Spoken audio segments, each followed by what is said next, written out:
আসসালামু আলাইকুম। ডাক্তার আল্লামা ইকবাল সাহেবের মা আল্লামা ইকবাল সাহেবকে জন্ম দেওয়ার জন্য শ্বশুর বাড়ি থেকে বাবার বাড়ি গেলেন। কিছুদিন পরে ডাক্তার আল্লামা ইকবাল সাহেব জন্ম নিলেন।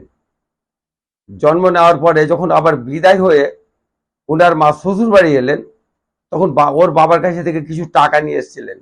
নিয়ে এসে প্রথমে শ্বশুর বাড়িতে একটা ছাগল কিনলেন দুধওয়ালা। ওই ছাগলের দুধ খাওয়াতে লাগলেন ডাক্তার আল্লামা ইকবালকে। একদিন নজরে পড়লো তার বাবার যে আমার ছেলেকে তুমি দুধ খাওয়াচ্ছ ছাগলের।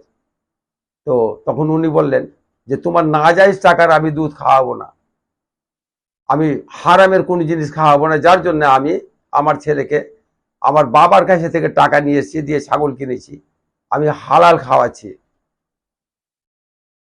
তারপরে ডাক্তার আল্লামা ইকবাল সাহেবের বাবা বুঝতে পারলেন যে আমি নাজায়েজ কাজ করছি। তখন উনি কথা দিলেন ওনার মাকে যে আমি আর নাজায়েজ কাজ করব না।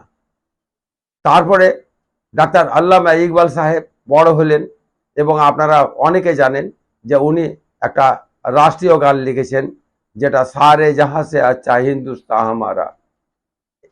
এই রাষ্ট্রীয় গানটা ডাক্তার আল্লামা ইকবাল সাহেবের লেখা। তিনি উর্দু খুব ভালো কবি ছিলেন, বিশ্বকবি। আল্লাহ হাফেজ।